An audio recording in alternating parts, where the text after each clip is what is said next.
Thanks everybody for coming. I appreciate it. Just to clear something up before we start, I think there's been a bit of confusion as to what my talk's actually about because people keep talking about birds and geese, and I'm not an ornithologist. So this isn't about birds, it's about soldiers from Poyntzpass who fought in, what? Oh. In foreign wars throughout the years, right from the 1790s up until the Boer War. You kind of think you take all day and you think of these anecdotes to say before you start talking, they all go out of your head. So I'm just going to jump straight in. Hopefully I'll not keep you here all night. There's a bit to get through. Not everyone's going to take the same length of time to get through, and the likes of Hugh Murphy and MacDermott have done before.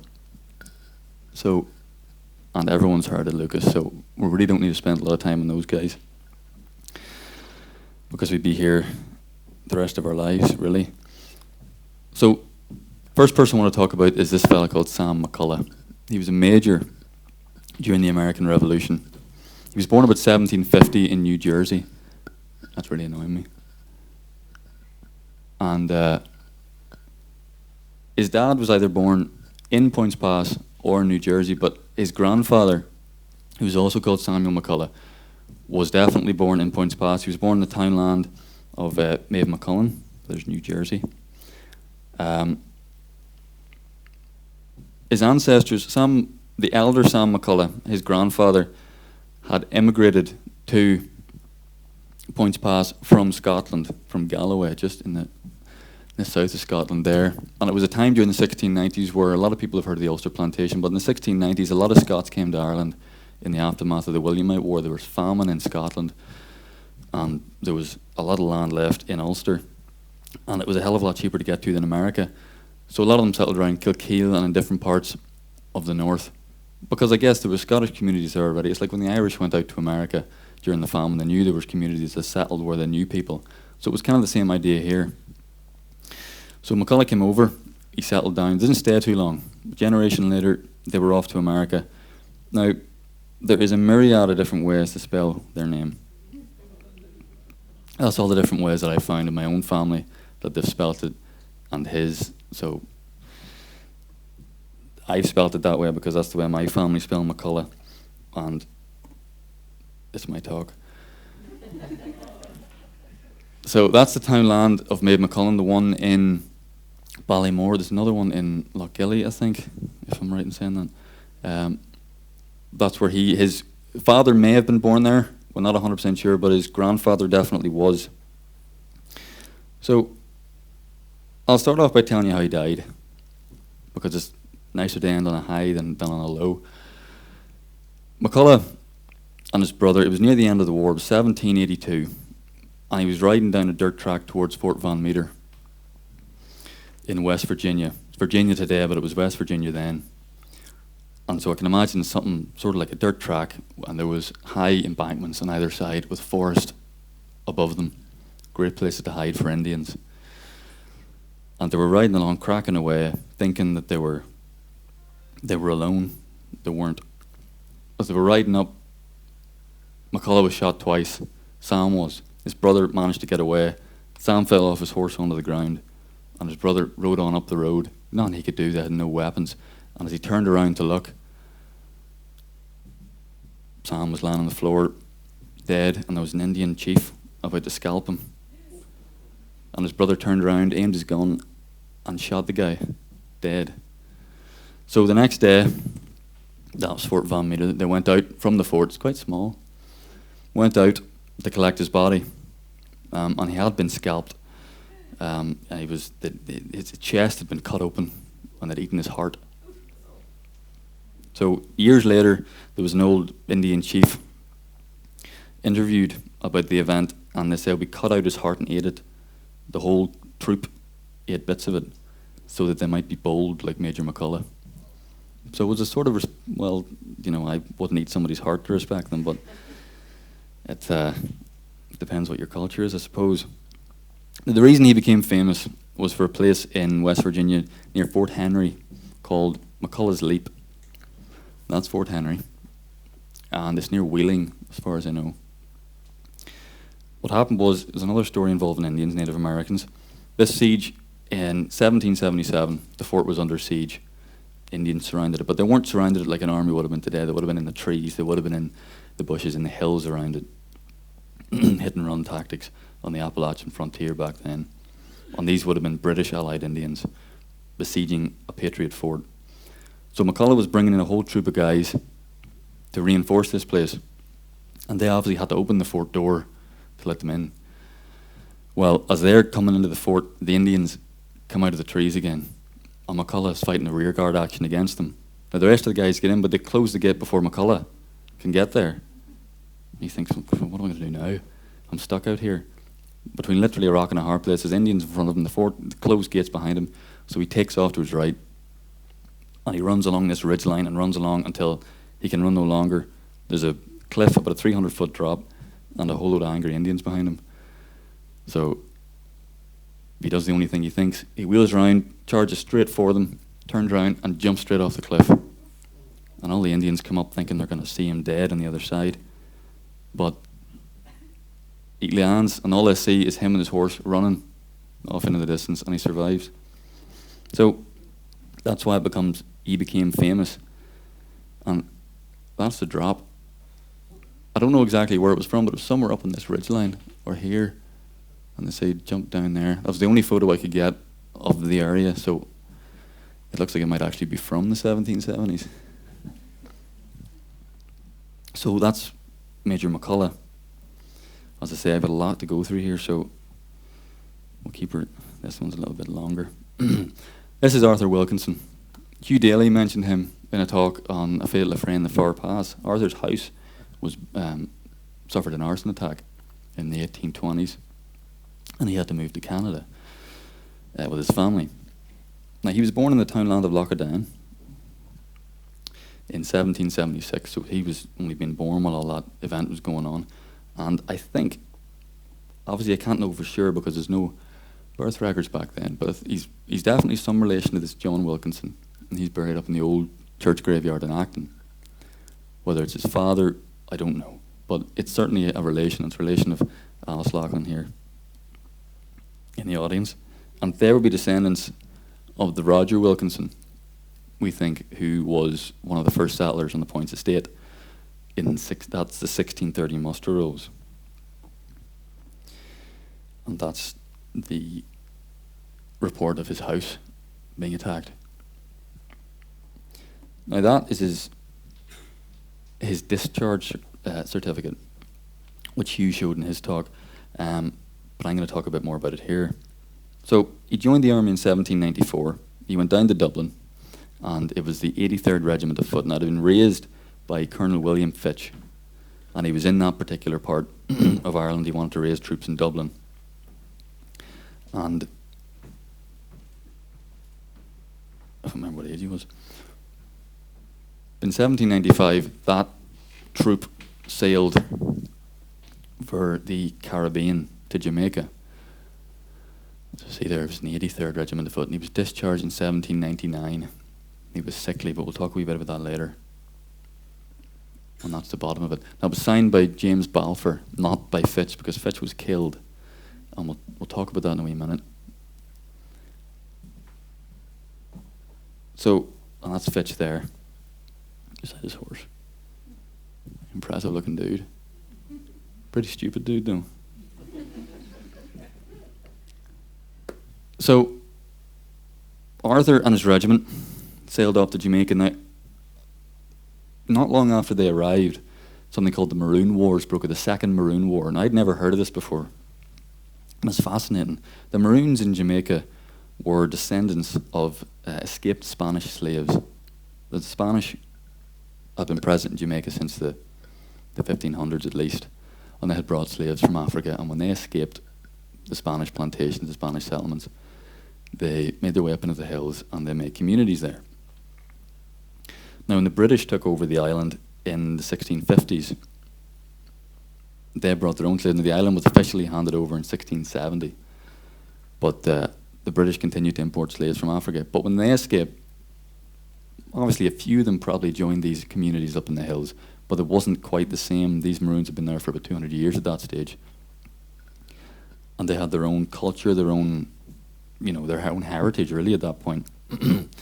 So in 1795, two of these Maroon people, were captured or were arrested in Montego Bay, which is up there in the corner, for stealing a pig. And the governor, the new governor at the time, Alexander Lindsay, had them flogged. That was their punishment, was to be flogged. But they had them flogged by a slave. Now, this was a huge insult to these two guys, because their peoples, in 1739 and 1740, there already had been a first Maroon War. And the outcome of that treaty was that the Maroons were to help to solidify slavery on Jamaica by capturing any escaped slaves and returning them to the British plantations. So, and it might seem weird to us today that these people who were descendants of slaves themselves would aid and abet slavery. But I guess, and that seems revolting to us, but it was their time, I guess. They saw it as differently. Maybe they were that far removed that they just, and I suppose you have a new colonial overlord, you want to kind of please them, so you may be doing whatever you can to keep your nose clean. But they had become very good at it, and they prized their ability to hunt down slaves in the woods, in the forests, in the hills, apprehend them and send them back. So to be flogged by a slave, being a slave hunter, this was a big insult. So they were sent back to their village, and the leaders were furious. So a few of them went in and said, "We're not having this. This isn't fair, this isn't right." And Lindsay, instead of listening to them, reckoned that they'd been influenced by French revolutionary ideas, so he had them thrown in jail. And he told the army and the militia present to go and destroy the town that they came from, which was called Trelawney's Town. And that didn't end very well. Now there is Montego Bay. And this is one of those Maroon warriors. Now, as you can imagine, a lot of those hills back then in Jamaica were heavily forested. They still are. And British soldiers, used to fighting in lines in Europe, aren't going to do well in this situation. That's why the Patriots in the American Revolution did so well against them at the end of the century, because they weren't used to fighting in these confined spaces. And the Maroons made exactly the same efforts against them. So, at first the British sort of went in, tried to do the thing. The Maroons were ambushing them left, right and centre. Nothing was working. Fitch, who we mentioned earlier, he got about as far as here. This is where he was ambushed, roughly. And he said, "We're going to attack the town." Pretty much all his advisors said, "This is an incredibly bad idea. There's definitely going to be an ambush." And he said, "No, come on. We'll hit them." And he was ambushed. Horrific casualties. Arthur survived. Fitch didn't. He was killed. And he was replaced by James Balfour, who was the guy who signed the discharge paper for Arthur. So he got fever, as I said, in Santo Domingo in 1797.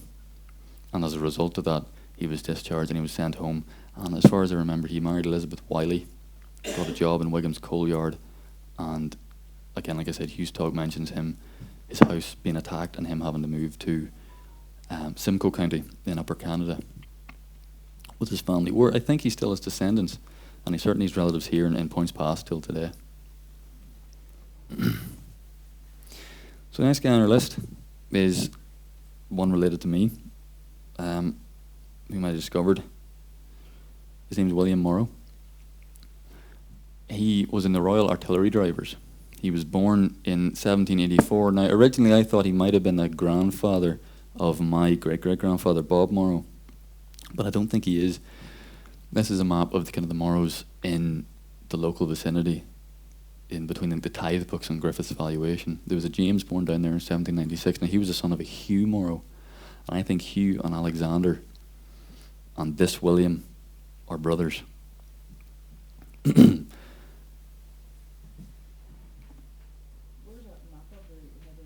That one there, that's the pass. So what Alexander is with the O and Morrow, that's pretty much the village. That James, that's at Tyrone Stitch's church. That's where he was christened. And that's Alexander there, out the Market Hill Road, on the 1831 map of the closest date. Now, I added this bit in just as a sort of a heritage thing, because I think we know the Morrows originally came from the lowlands of Scotland, some of them from Selkirk, and there was this little bit I found sort of researching a bit of that heritage. I talked about an outlaw Morrow, and I think it gives a nice, I guess, background to the fighting spirit that William probably would have had to have. It says, but whatever their claim to leadership, she and her brother were distinctly old-fashioned borderers, and that before everything else. As with the outlaw Morrow of the song, that border country was the land that was nativest to them, and they cherished all its oldest customs, songs, and legends, as only children of the soil can do. And we kind of do that in Poyntzpass as well, so I thought that was nice to put in there. And I think we all knew an outlaw Morrow at some point in our lives.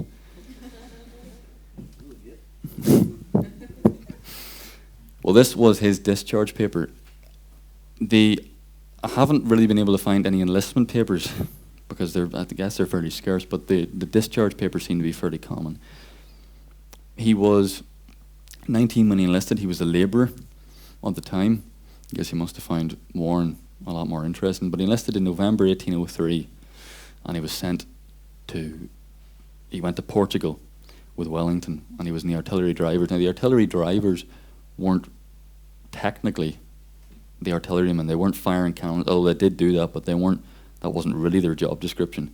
It was to move the ordnance about the battlefield. And can you imagine doing that in the middle of firing? If you're standing behind a cannon and there's guys loading it and firing it off and there's shells landing all around you and you feel fairly safe where you are, you imagine some guy telling you, right, quick, all of these, and they could be, 100 metres out of the side of you, they all need to go 500 metres that way. While the enemy are standing over there thinking, class, we just pick these boys off one by one.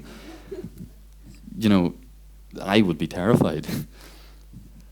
Now, some of the information that I found about these drivers, they said that they weren't given weapons, and they weren't issued guns, they weren't issued swords, nothing at all. They were expected to stand on the battlefield with a horse, if you could keep it beside you, and that's it.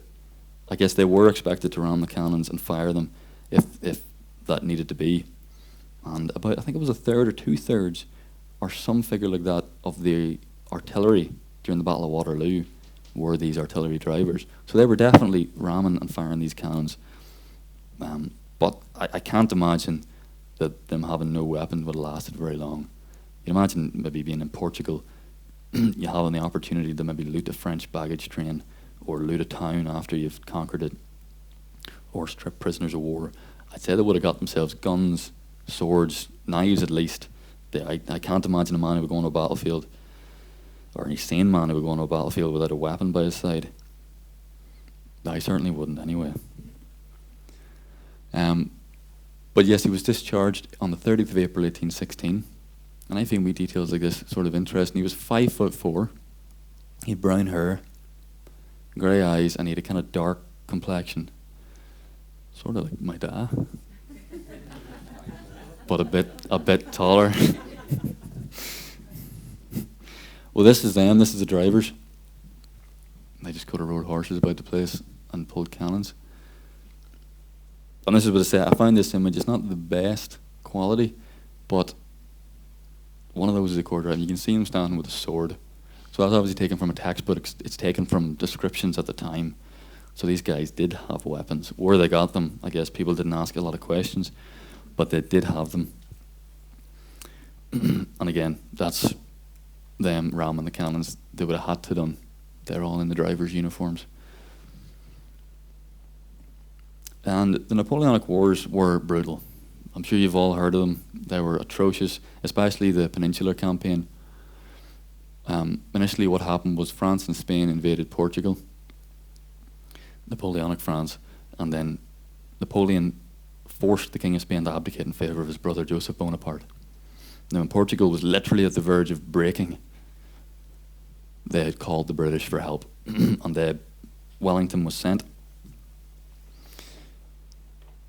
to help the Portuguese. Now, there was guerrilla warfare, I think that was in 1808, and there was guerrilla warfare up until about 1812. Wellington hitting and running, the French couldn't be dislodged, and Wellington didn't have enough force, and the troops weren't trained well enough to be able to get in and really bring the fight to the French.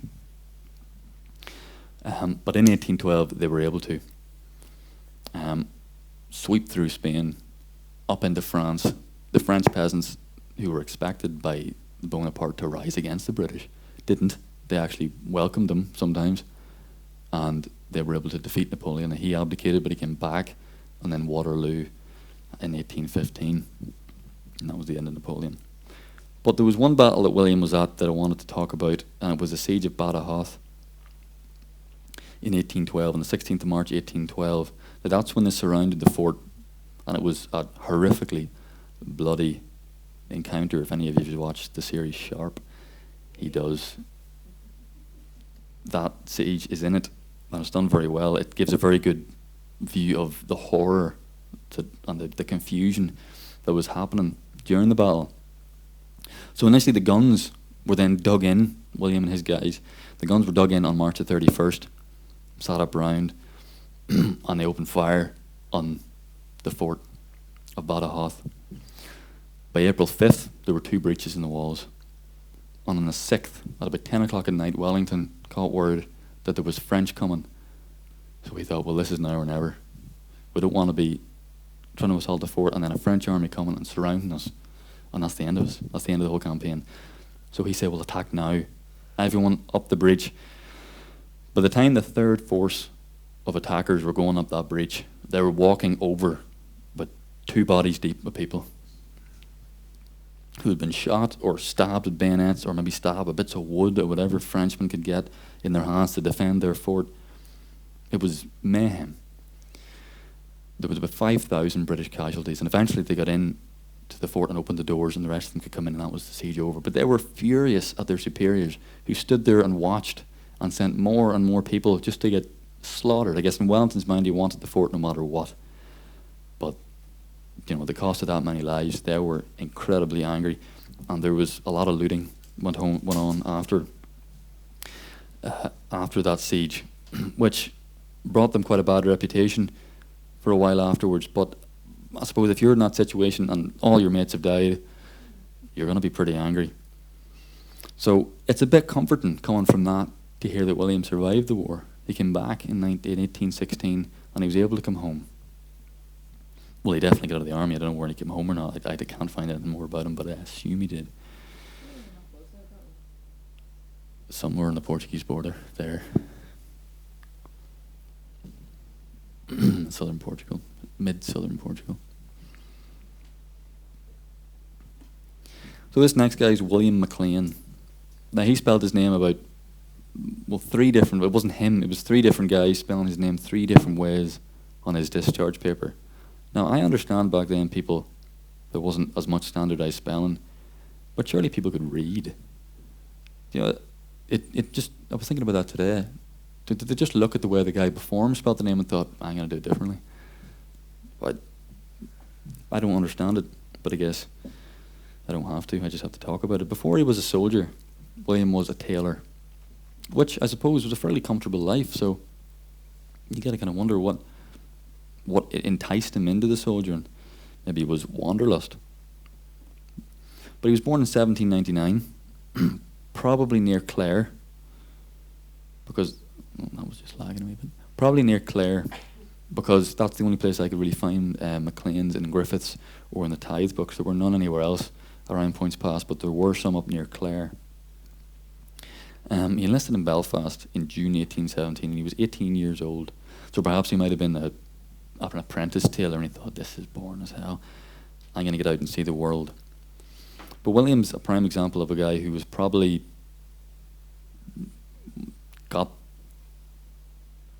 the nice opportunity during Pax Britannica, the British peace during the 19th century. He was in garrison duty everywhere. He didn't really see any conflict.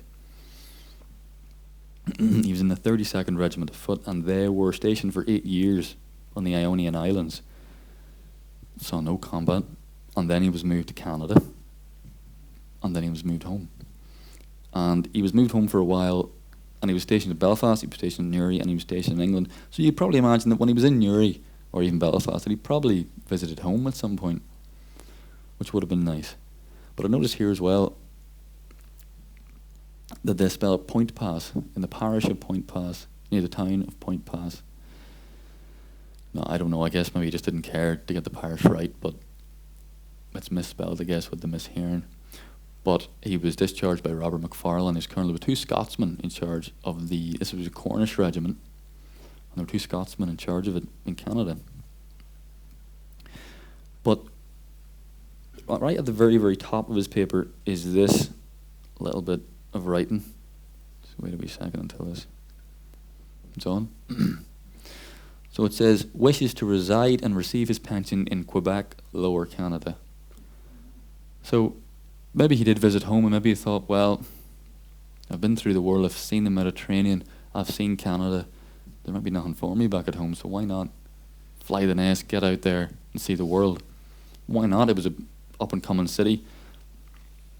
The Canadian Parliament at that time was going back and forth between Quebec and Ottawa, or not Ottawa, sorry, Toronto. So he was in the middle of a lot of political and cultural change. It was probably quite exciting for him at the time. Now, this was the certificate of why he was discharged, and it mentions in there that this was signed in Lower Canada by a Dan McGregor, and he was the assistant surgeon. Part of the reason he was discharged was weak wrists, and it mentions there that they were broken one night on guard duty. Now, I don't think he was drunk. I don't think he was stumbled over and broke both of his wrists, because it says he was a good soldier. He was a good, dutiful soldier. So I assume it might have been some, hooligans might have attacked him at some point, or maybe he got into a scuffle on guard duty with some drunks. I don't know. But it's just sad that someone's career was brought to an end like that by, I guess, what we today would think such a small thing, or maybe such an easily treated thing. And those are the three ways that they spelled his name. That's Lower Canada and Upper Canada. It was in two parts back then. They had a part for the British Canadians and for the French Canadians, and eventually they moved to keep everyone happy. They moved the Parliament every 4-something years between Quebec City and Toronto, and it was a huge trek through wilderness up to St. Lawrence until eventually they settled in Ottawa to build the Parliament. So that is William MacLean. Again, a nice example of someone who didn't have to see horrible combat or have their arms and legs blown off to be included in this. Now, I'm sure everybody has at least heard of Charles Davis Lucas. He was the very first Victoria Cross winner ever. And he was born in 1834 at Drummonargle House to Davis Lucas and Elizabeth Hill, and she's buried in the just beside Acton Parish Church. He's descended from a guy called Henry Lucas, and he settled near Castle Shane in County Monaghan in the 1650s. He'd been in Cromwell's cavalry during the Civil War, so he was probably a fairly hardened guy. And the army ran in his blood, but he served in the Navy. This was from his mother's side. But further back, he was descended from this guy, Sir Thomas Lucas. He was an assistant to Jasper Tudor, who was a solicitor for Henry VIII. And Lucas signed up to the Navy when he was 13. I'm fairly sure Francis Crozier signed up to the Navy at the same age, or roughly the same age, which we think is pretty young today. But I guess when you get into it, and your whole life is spent at sea among these Navy and military guys. And by 18 years old, he'd already served in India. He'd seen combat in India in his teenage years at Rangoon. And he had the Indian Service Medal for that. But his most famous conflict was, of course, the Crimean War, which was from 1853 until 1856. It's a fairly convoluted sort of a war. There are a number of different reasons, a number of different causes for the war. People you can't really put your finger on one cause and say that's what caused the Crimean War. There were a few different things, such as like the rights of Christians in Palestine. The French wanted Catholics to have the hierarchy there. The Russians wanted the Eastern Orthodox Church to be more well represented.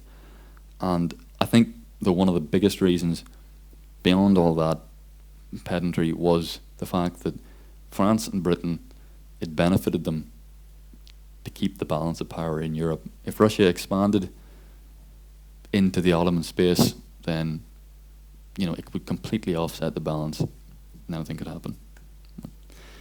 So there was a lot of fighting in the Baltic Sea, and Lucas was aboard the HMS HMS.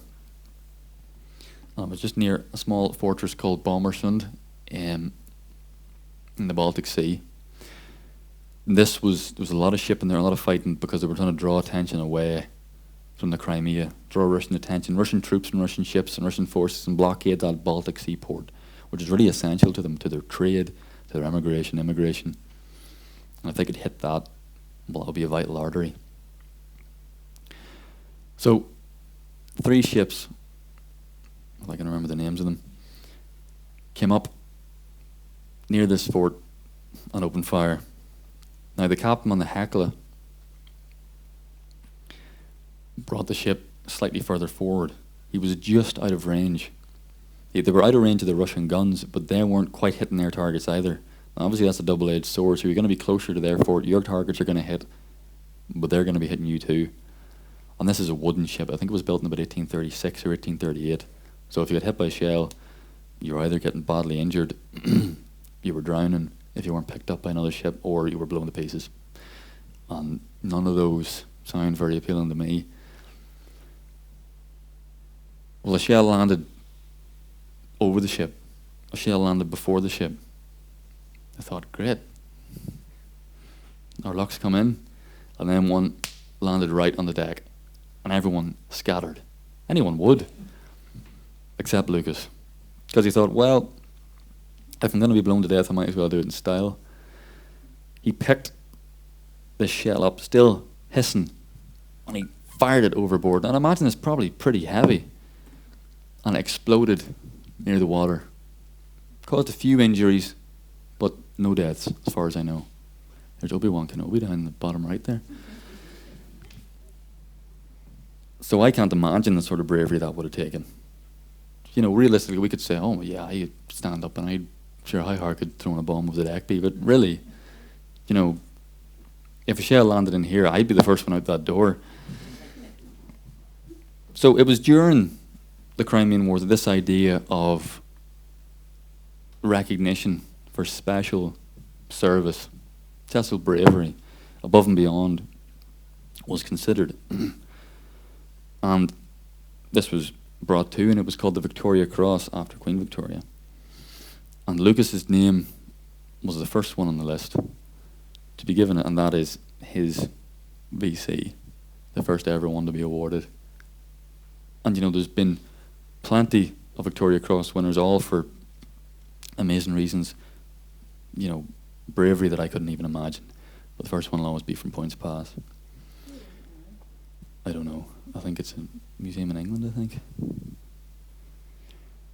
And that's him there. Not the best picture, but it was taken in 1857. Now this next guy is very interesting. He was also in the Crimean War, but he didn't do any fighting. He was a surgeon. And his name was Edward Macgill. Now, the reason I've spelt it like that is because that's how he spelled his name, with the lowercase g and everything. Obviously today we know it as Magill, Macgill. And on his headstone, it's McGill. So I guess they just wanted to get all the spellings in there before they went their separate ways.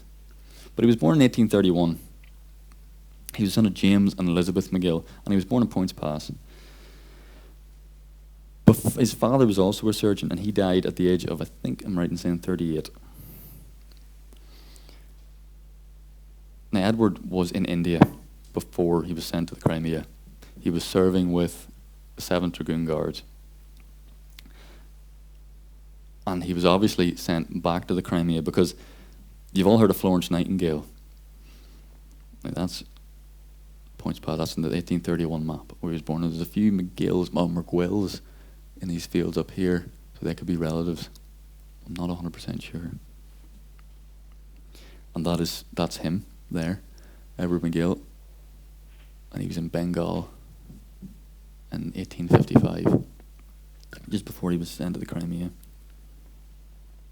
That's him. He also died at 38, which is a real tragedy. And see, that's what I mean about the spelling thing. So there's McGill, MC, and you go down just a little bit, and there's McGill and Seamus McGill, without the C. So obviously you've all heard of Florence Nightingale, I'm sure. She is credited with the improvements of military, the word I'm looking for, surgery or medical provision. She saw the state of the hospitals and the military hospitals during the Crimean War, the wounds these guys were having to deal with, and then the conditions that they were being brought into, and she thought this was appalling. So she had to help out. She had to improve this. And this is the hospital that Edward McGill, one of the ones at Florence, I think it might have been the first one she set up, but I'm happy to be corrected on that. And it was the Scutari Hospital, and that's where Edward McGill was stationed. Now, and that's her there. Now McGill writes in his letters, and I've got his letters up here if anyone wants to come and see them later, copies of them, and they're incredibly interesting. But he has written about Florence Nightingale. He's described her. And I'll leave it up to you to decide whether it's a compliment or not, if I can find it.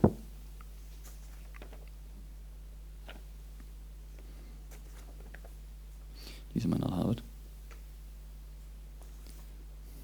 Anyway, if I find it, I'll come back to it.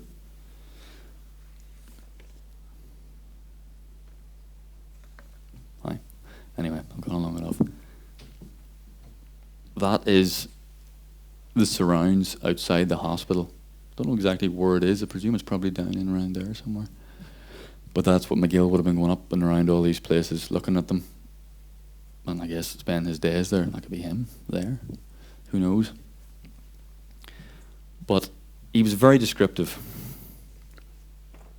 And he writes a lot in his letters back home to his mother, to his brother Charles. And, you know, he complains about a lot of stuff too. But the difference in grass between Turkey and Ireland. And he wasn't all that happy about the servant he got, because he just didn't think they really understood him. He said, I wish I had a good Irish servant out here. I pay £3 per month for a servant, which is almost a year's pay in Ireland. And I am but poorly served after all. And he learned French while he was out there, and that proved a great use to him, because most of these servants didn't speak a word of English, which he complained about as well. So he had to get by in little tidbits of French, which served him quite well. This is a picture of a place called Mackenzie's Farm. Now, it was named after a Scotsman, but it was named after a Scotsman in the 1790s who settled in Russia, an admiral in Russian service. And it just goes to show how observant McGill was when he was in the hospital. He was hearing these different reports. He was talking to people, kind of knowing what was going on. And this is a place I'd never heard of, a little, a camp. But he writes, it is not known what will be the next move of our allies and our troops. A great many have been sent to Eupatoria, and it is said that the 2nd and 3rd divisions have left Sebastopol, but their destination is kept a secret. It is supposed they are gone in the direction of Mackenzie's Farm, as there is a great number of Russians extending from there to the north side of Sebastopol. So it just goes to show he was listening. He knew what was going on. Now, in 1856, he did visit the Crimea, but before I talk about that, I want to tell you about the soldiers he kind of came in contact with, because these guys, sure, he would have obviously serving soldiers in a medical situation, but he would have been rubbing shoulders with, the generals and the like. Well, this is a nice dichotomy. He was at a horse race, and there was the Sultan, there was the German high command of the Legion, there was British, there was French, all in their new spiff clothing. And these soldiers then he described here watching the race too. But the way he described them was remarkable. The dichotomy between that elitist group of people and these ordinary soldiers who were the guys actually on the ground fighting the war. And he says this about them. And I'll put this photo on because that's them in their nice uniforms, and this will be them in their winter clothes. Some of them having a black eye, others with the back torn out of an old coat, others with their linen protruding, and others with one good shoe and an old slipper, and a battered old black hat with the leaf half torn off, and a pair of trousers with the legs torn in tatters from the thigh downwards, and these all containing their different articles as tape, matches, cigars, gingerbread, etc. It was certainly altogether as rare a sight as one could imagine, and one which, I suppose, I should never again witness. Now, I mentioned he went to the Crimea, and he did in 1856. Now, it was probably about April or May time, because the letter he wrote this description in was in June. He'd sent it on the 5th of June, 1856, back home. And he made a visit to Sevastopol. And he described it. Now, the description is incredibly detailed. Now, here's a picture of Sevastopol. That's a slightly better one. And if you want to look at that while I read this out to you.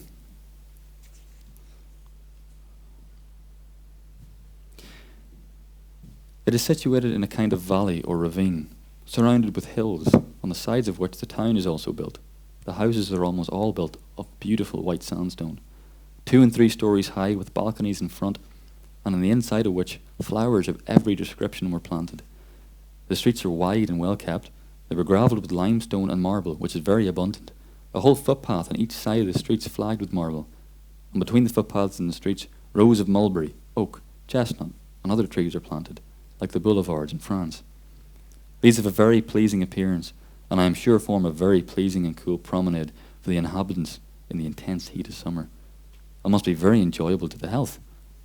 You could almost fancy yourself in a large summer house when under their delightful shade. There are several very fine public buildings built of the same material, such as theatres, churches, barracks, palaces, etc. One of the palaces is built of beautiful white marble. There's a large cemetery also, where there are some beautiful marble monuments erected, and the market is very large and neatly formed. Now, sadly, Macgill died on the 14th of September, 1869, and he was only 38. But he did live a very eventful life, and no doubt his descendants should be very proud of him, because he was a fascinating individual. These next two I'm going to skip over, because I've kind of done these before. Hugh, but I think it was only fair to put them in because I can't leave them out. Hugh Murphy was born in 1840 in Lissamon, and he went to America with his sisters, and they settled in a place called Pittsfield in Massachusetts. And he joined the 21st Massachusetts Volunteers. He fought right through the war, the Battle of Chantilly, on all these different places, the Battle of Fredericksburg as well, where one of his comrades, Thomas Plunkett, won the Medal of Honor. He had both of his arms blown off, carrying the American flag, and he still kept it going. He had to be told, get back. But unfortunately, Hugh was killed in August of 1864 at Petersburg. He was shot with a mini ball, and he died 2 days later. And he's buried down there. Well, there's a monument to him in Pittsfield, where his sisters lived. Now, we're not too far off the end now. MacDermott, again, I've covered him a lot. MacDermott was born in Dublin in 1839. And his father was Ralph Nash MacDermott, and he was also a doctor. MacDermott entered Trinity, but he left and went to America. Now, reading this book, The Green Republic, we suspect it was probably Missouri. So he would have fought at different battles, such as Wilson's Creek, the siege of Lexington, and the likes. When Confederates rolled, they covered hemp bales in water, and they rolled them up towards the town, so the Union soldiers were just shooting into hemp bales, so they weren't hitting the Confederate soldiers. It was like a shield. Could do nothing about it, and then they were on top of them. So he came back, and in 1867, he came back in 1864, and in 1867, he was posted to Poyntzpass, where he stayed for a good 50 years, near enough, and he died in 1918, and he's buried in the Acton Parish Church by the graveyard. Now, you'll be happy to know this is the last guy on the list. And this is a fellow called Robert McElroy. Now, Robert didn't have a great record in the army. I couldn't find his birth certificate. I did find a Robert McElroy, but he was born in 1890 to a Thomas McElroy and a Sarah Boyce. But this guy enlisted at the age of 22 in 1900. So I know people exaggerated their ages, but I'm not sure a 10-year-old would have been allowed into the army, even if they were a pretty good spoofer. So he enlisted in the Royal Irish Fusiliers. Now this was because of the Boer War, which happened between 1899 and 1902. And like I said, Robert didn't have an awful great service. He was posted out there in 1901. The war ended in 1902, and he was sent back home. Now, as you can see here, 1910, he was arrested, convicted misdemeanor, sentenced to 14 days hard labour, splitting rocks, or whatever he was doing. That was the 2nd of May. 28th of May, same year, he was arrested again. Convicted. He wasn't even, he was convicted of being drunk on a public street. And I couldn't make out what that says. He's undergoing a sentence of 3 months. Something, been default to find bail. Or if someone else can read that, I'd love to know what it says. I can't. And then eventually they must have just been sick and tired of him, because on that same day that he was arrested for the drunken misdemeanor, he was discharged. Having convicted by the civil power of misdemeanor, he was let go. So Robert didn't do so great in the army, but he did see the Boer War, as it says here. He was in South Africa. The Boer War, and thank God, says you, this is the last person. The Boer War, there was a range, again, of different issues that really started the Boer War. There isn't one specific one, but the events leading up to it, obviously the British, South Africa was initially a colony of the Dutch East India Company. It was a trading post. The Dutch settled there and thought, we quite like this place. Settled there, expanded, they became the Boers. There's French Huguenots, different sorts of people there too. British came along and says, it's ours now. 1806. The Dutch didn't quite like this, especially when they abolished slavery in the 1830s. And they thought, we're out of here. They went east to Natal. And the British decided, we're going to have that too. So the Boers, again, we don't want to be here. And they went north. And that's when they founded the Orange Free State and the Transvaal, which was also called the South African Republic. Now, there was gold discovered in the Transvaal in 1885, as far as I know. And they didn't have the technology, they didn't have the infrastructure, they didn't have the miners, the manpower to mine this gold. So they thought, what we're going to have to do, we're going to have to get immigrants in to mine this stuff for us. They were very nationalistic, the Boers, so they didn't like the idea of having to get foreign help to help them in their own nation. But they did it anyway, and they were called outlanders. And they came in to mine this gold. Now, they didn't have any voting rights whatsoever. They had no political standing. They weren't citizens, because the Boers were afraid because there was a few different attempts by the British to incorporate these two republics into the British Empire's federal entities. I'd say that, well, if we let these guys have voting rights, we're going to be voted completely out of existence. This is our country that we've set up. That's how they were thinking. So they didn't let them have voting rights, and the British government pressured them into getting voting rights. The Jameson raid in 1895 was supposed to raise these outlanders up into rebellion for the right to vote, and it didn't work. Transvaal State Police got there before they were able to cause any trouble, and the miners didn't join them. They really didn't care.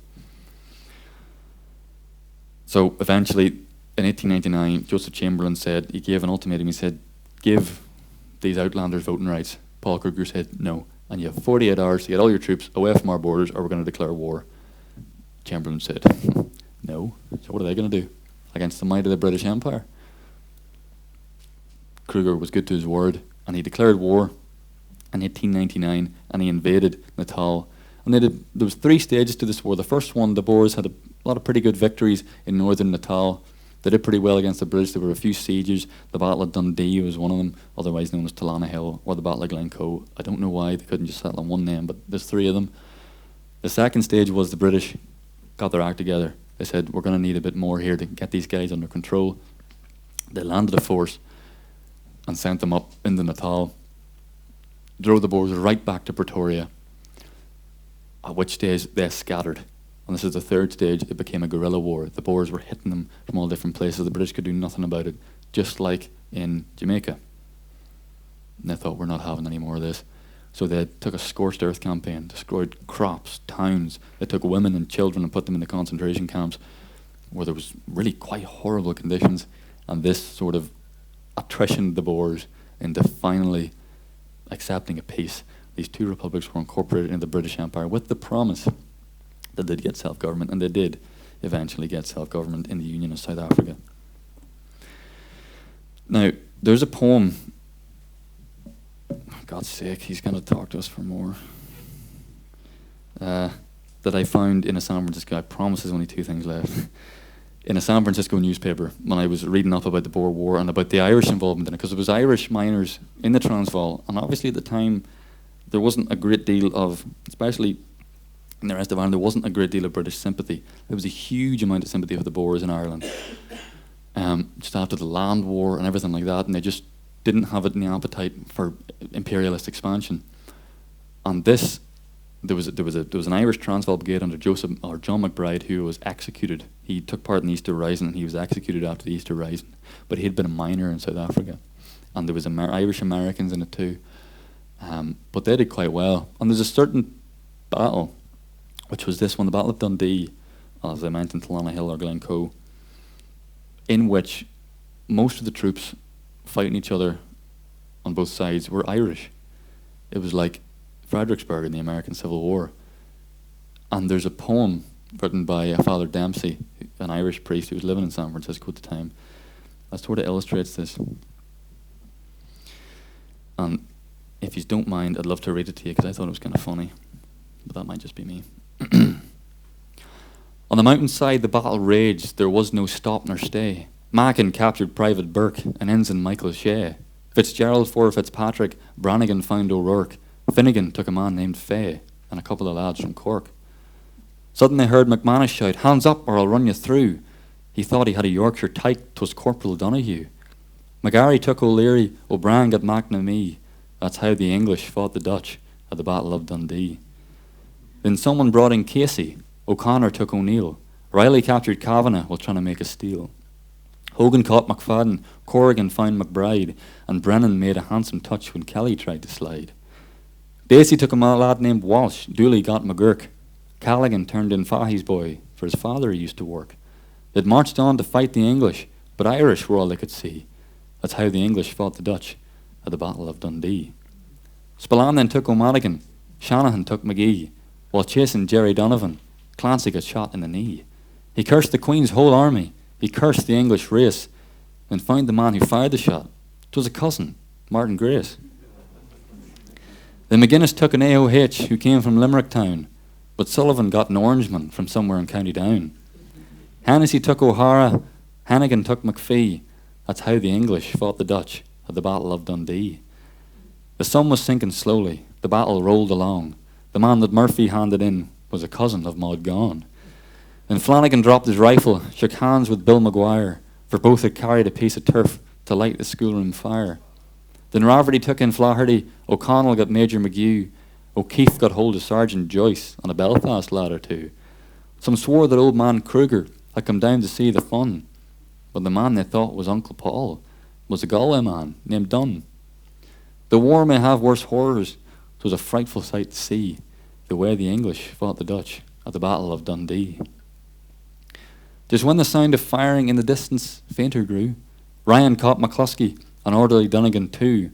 O'Toole he found McCarthy, O'Mahan he got Malone, Duffy got a pair of lads from Connacht near Athlone. Then Dineen took O'Hagan, Phelan got Kehoe, Dooner captured Callahan, but Gallagher let him go. You'd have thought the Belfast chicken had tackled the Dublin flea, the way the English fought the Dutch at the Battle of Dundee. Then Powers began to intervene, as the Waterford Powers, I mean, and took a lad named Keenan and a captain named MacQueen. Then Brady captured Noonan, Maher got McElroy, McGovern got O'Hanlon, and Colonel Laughlin too. It was now the hour of sunset, the battle was nearly o'er, when McCormick came in with Hoolan and Lieutenant Roger Moore.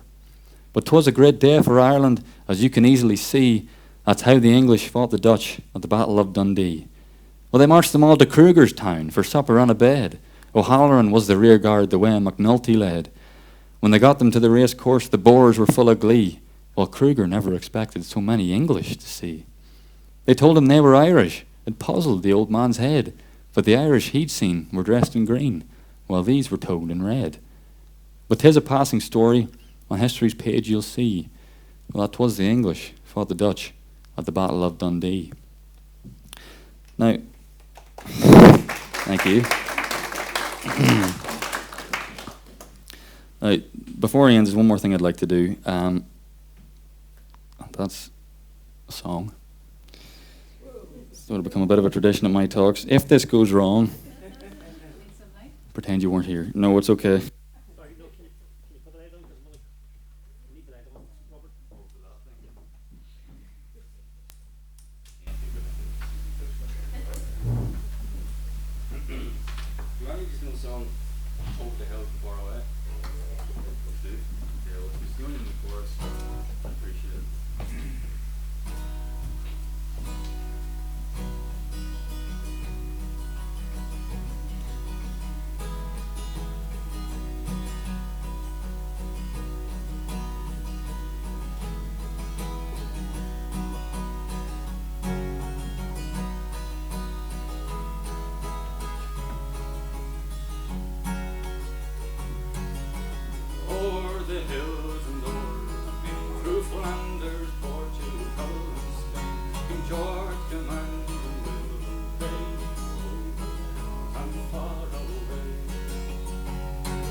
First to go.